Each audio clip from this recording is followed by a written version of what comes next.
Last time हमने अपना lesson number 3 पढ़ा था, जिसमें हमने इंद्रधनुष के बारे में पढ़ा था। अब हमारा लेसन नंबर 4 है, जिसका नाम है बीरबल की सूझबूझ। अब बीरबल कौन था, तो पहले ये पता करेंगे इस कहानी में। पहला एक बादशाह अकबर के राज्य में बड़े बड़े सेठ व्यापारी रहते थे। उनके पास धन की कोई कमी नहीं थी। एक दिन धनी व्यापारी के घर में चोरों ने सेंध लगाई। तो किसके राज्य की बात हो रही है, अकबर के राज्य की बात। सुना होगा सबने नाम कि बादशाह अकबर के टाइम पे जो उनके राज्य में जो लोग रहते थे वो बहुत अमीर अमीर लोग थे, बहुत बड़े बड़े लोग वहाँ रहते थे। तो एक दिन क्या हुआ कि एक धनी व्यापारी के घर में, धनी मतलब अमीर, एक अमीर व्यापारी के घर में चोरों ने सेंध लगाई, मतलब चोरी की उसके घर में। चोर उसका सारा धन जेवर आदि चुरा कर ले गए। उसके घर में बर्तन और कपड़ों के सिवाय कुछ नहीं बचा था। क्या हुआ था, जो चोर आए थे वो सब कुछ चुरा के ले गए थे, जितने भी पैसे थे, सोना था, जेवर था, वो सब वो चुरा के ले गए थे। तो उस व्यापारी के घर में क्या रह गया था, सिर्फ बर्तन और कपड़े रह गए थे, उसके अलावा और कुछ भी नहीं बचा था। व्यापारी रातों रात कंगाल हो गया था। व्यापारी ने राज्य अधिकारियों को इसकी सूचना दी, लेकिन चोर का कोई पता न चला। इतनी बड़ी चोरी से बादशाह अकबर चिंतित हो उठे। तो जो जैसे हमारे यहाँ होता है ना कि अगर हमारे यहाँ चोरी हुई तो हम किसको बताएंगे, जाके पुलिस को बताएंगे।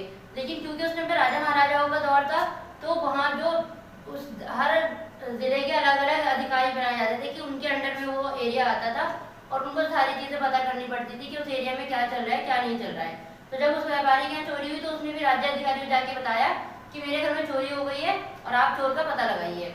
लेकिन चोर को कोई पता नहीं चला। उन्होंने बहुत कोशिश की, लेकिन चोर को कोई पता नहीं चला। और इतनी बड़ी चोरी होने से जो बादशाह अकबर थे वो भी बहुत परेशान थे कि इतनी बड़ी चोरी हुई कैसे और चोर है कौन। ठीक है, बादशाह ने इस चोरी का पता लगवाने का निर्णय लिया। उन्होंने बीरबल को सारा हाल बताकर चोर को माल समेत पकड़ने का आदेश दिया। तो बीरबल कौन थे, बीरबल थे जो अकबर बादशाह के ही महल में उनके साथ काम करते थे।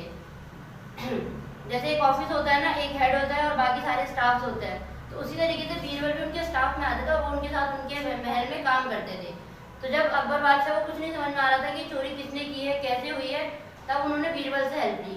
उन्होंने बीरबल को बताया सारा मामला कि ऐसे ऐसे चोरी हो गया और अब चोर को हमें पकड़ना है।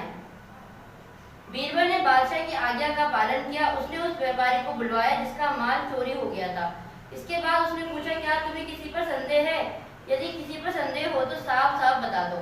तो फिर बीरबल ने क्या किया, जब राजा ने बीरबल को बोला कि अब चोर को पकड़ना है, तो बीरबल ने उस व्यापारी को बुलवाया जिसके घर पे चोरी हुई थी और उससे पूछा। जाहिर सी बात है, जब कभी चोरी होती तो पहले यही पूछते हैं ना कि आपको किसी पे शक है, आपको लगता है किसी ने चोरी की होगी। तो बीरबल ने भी उनसे यही सवाल किया कि अगर आपको लगता है कि किसी ने चोरी की है तो आप उसका नाम मुझे बता दीजिए। घबराओ मत, तुम्हारी सारी धन संपत्ति मिल जाएगी। तो बीरबल ने कहा कि आप डरिए मत और घबराओ मत, आपका जितना भी माल चोरी हुआ है वो सब आपको वापस मिल जाएगा। व्यापारी को बीरबल की बातों से बहुत ढांढस बंधी। बादशाह भी उस समय वहां मौजूद थे। जब बीरबल ने उसको ये तसल्ली दी कि आप घबराइए मत, आपको सारा जितना भी पैसा है आपका वो आपको वापस मिलेगा, तो जो व्यापारी था जिसके घर में चोरी हुई थी उसे भी सुन के अच्छा लगा कि ठीक है, कुछ उम्मीद है पैसा वापस आने की। और बादशाह अकबर भी उस टाइम वहीं पे थे। जहां पना मेरा ये अनुमान है कि नौकरों ने ही मिलकर ये काम किया है, क्योंकि बाहरी आदमी को इतनी जानकारी नहीं दी जा सकती। किंतु ये भी सच है कि मैंने किसी को अपनी आंखों से ऐसा करते नहीं देखा, इसलिए मैं किसी भी नौकर का नाम नहीं बता सकता। व्यापारी ने उत्तर दिया। तो जैसा कि बीरबल ने उनसे पूछा कि अगर आपको किसी पर शक है तो आप बता सकते हैं नाम, तो उन्हें किस पे शक था, अपने नौकरों पे शक था।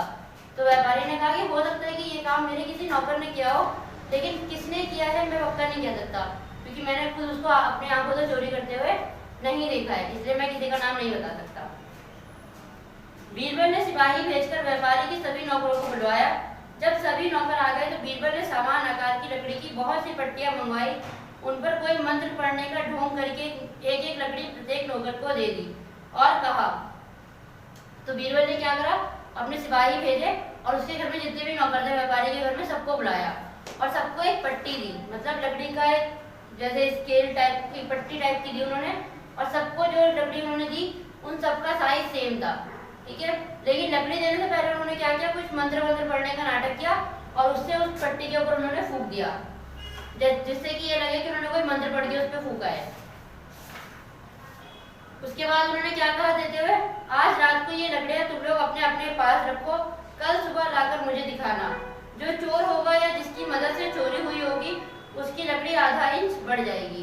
तो बीरबल ने कहा कि ये पट्टियां हैं, ये आप लोग आज अपने पास रखेंगे और आज पूरी रात आप अपने पास रखेंगे, कल लेके आएंगे आप।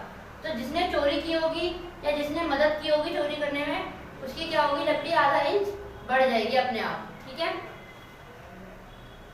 बीरबल के आदेश से राज्य कर्मचारियों ने व्यापारी के नौकरों को अलग अलग कमरों में रखा और उनकी देखरेख के लिए सेवक नियुक्त किए गए।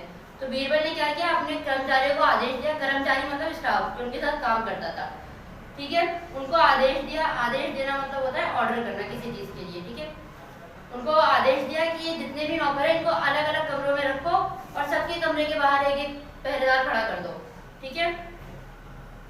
उन नौकरों में जो नौकर वास्तव में चोर था, उसने अपने मन में सोचा कि ये लकड़ी बाद में आधा इंच बढ़ जाएगी, तो पहले ही क्यों ना इसे आधा इंच काट दूं ताकि बढ़ने पर ये पूरी रहे। ये मेरी इस तरह मेरी लकड़ी सबके बराबर रहेगी, इस प्रकार बीरबल मुझे नहीं पकड़ पाएगा।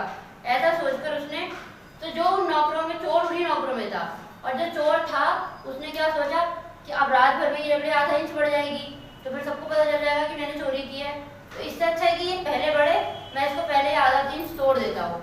अगर मैं इसे आधा इंच तोड़ दूंगा तो बाद में जब ये बढ़ेगी तो दो सबके बराबर ही रहेगी, ठीक है, और ऐसे मुझे कोई पकड़ भी नहीं पाएगा। तो ये सोचकर उसने अपनी लकड़ी आधा इंच तोड़ दी। यही तो बीरबल की चाल थी। क्या कभी लकड़ी रात भर में अपने आप बढ़ सकती है? और यही उनकी स्ट्रेटेजी थी, चाल थी, कि क्योंकि लकड़ी अपने आप नहीं बढ़ सकती। कभी सुना है कि लकड़ी अपने आप बढ़ गई हो? नहीं होता है ऐसा। वो तो उन्होंने चोर को पकड़ने के लिए झूठ मूठ का उस पर मंत्र फूंक दिया था कि अब ये बढ़ जाएगी अपने आप और फिर पता चल जाएगा कि चोर कौन है। लेकिन चोर को इतना समझ में नहीं आया कि ये सिर्फ एक चाल थी बीरबल की चोर को पकड़ने के लिए।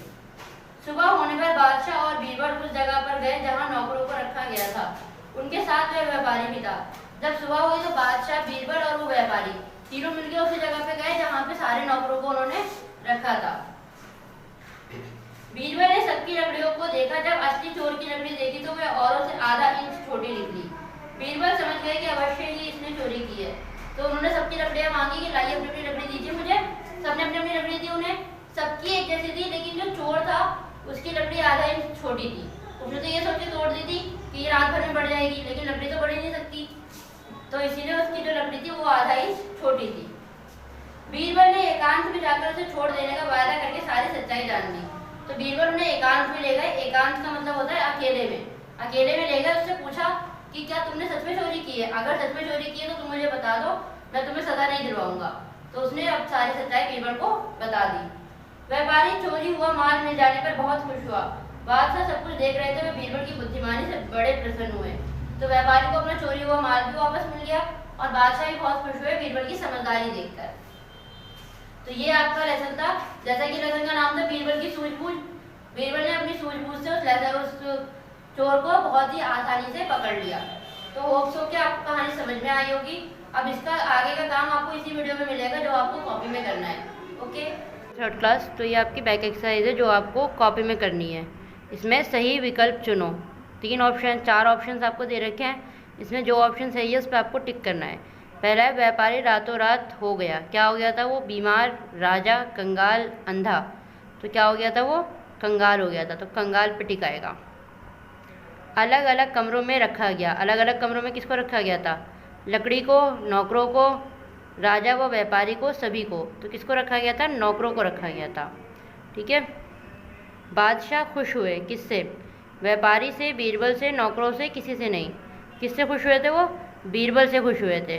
तो ये काम है, ये आपको अपनी कॉपी में करना है। सही विकल्प चुनो।